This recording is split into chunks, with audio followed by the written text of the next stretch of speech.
The cycle of wealth and despair, the breakdown. The cycle of wealth and despair, in my opinion, is mainly centered around money and the usage of money within different cities. However, before even getting into the cycle, we need to discuss money, which is the current medium of exchange in forms of coins and banknotes, as we know it as cash and credit card, used for almost everything such as paychecks, schools, houses, and cars. Almost every purchase we make, we use money. Secondly, there can be no cycle of wealth and despair without first understanding what a cycle is. A cycle is a series of events that are regularly repeated in the same order, as we know it as the images below.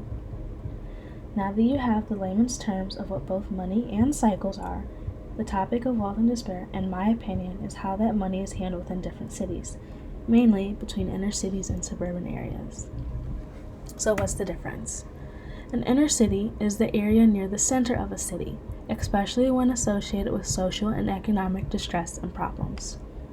A suburban area or city is an outlying district of a city, especially a residential one, existing either as part of a city or urban area or as a separate residential community within commuting distance of a city, with the main focus being that a suburban area or city is mainly residential.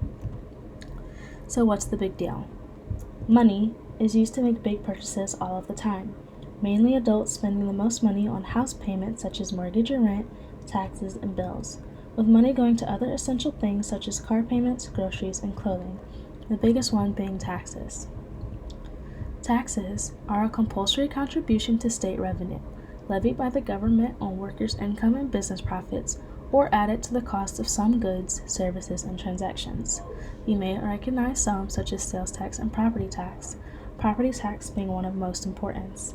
These taxes pay for public services, not going to the state itself, but to things such as fire protection and schools.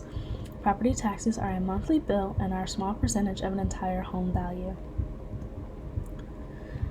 Now that taxes are explained, we can finally break down how the cycle gets started. Houses like the one that you see on the left are generally found in wealthy suburban areas, whereas houses that you see on the right are generally found in inner cities. Houses that you see in suburban areas are generally 2, if not 3 times more expensive than houses in inner cities. This means that because the houses in suburban areas are worth more, their property tax is higher, and because the residences in inner cities are priced lower, the property tax is lowered to match the assessed value of the home. Residents within both areas can pay these property taxes. However, because the property tax in suburban areas is higher, more money can go towards public services such as better schools, which means that the schools can be nicer than what the property taxes from inner cities can afford. This starts the cycle. A majority of the residents within suburban areas are of the Caucasian race, while a high majority of the residents within inner cities are minorities, mainly African Americans and Hispanics. Residents within suburban areas mainly have white-collar jobs, working as lawyers, doctors, or businessmen and women in offices, whereas residents within inner cities have jobs that promote the city. For example, an inner city such as Detroit has a downtown area, which needs essential workers such as train, bus, or taxi drivers, waitresses, park officials, with some residents having the jobs of teachers and doctors as well. However, because the residents within suburban areas are working at higher paying jobs, they are able to spend more on essential things such as taxes, while also having money to save and add to their bank accounts, whereas people in inner cities are not being paid that same high amount and are struggling to save that money, mainly because 1, they're getting paid less, and 2, they are spending that money on essential things such as gas and groceries, therefore leaving them to live paycheck to paycheck, while residents of suburban areas can pay for things such as gas and groceries with no second thought, because they are constantly building their wealth because of their higher salaries.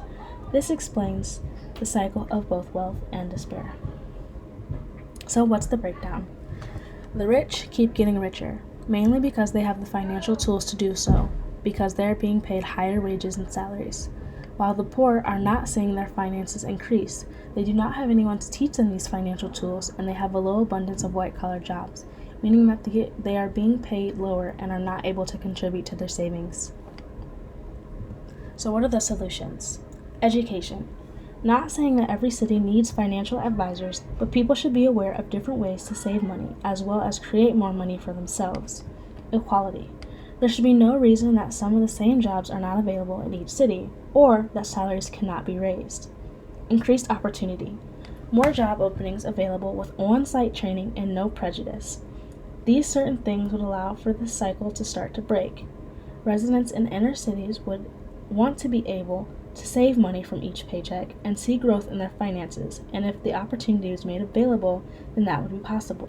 Until then, because they are working at jobs with lower pay and have not been given the tools for financial success, residents in inner cities will continue living in a cycle of despair, while residents of suburban cities will continue living in a cycle of wealth because of their higher paid jobs. Thank you for listening.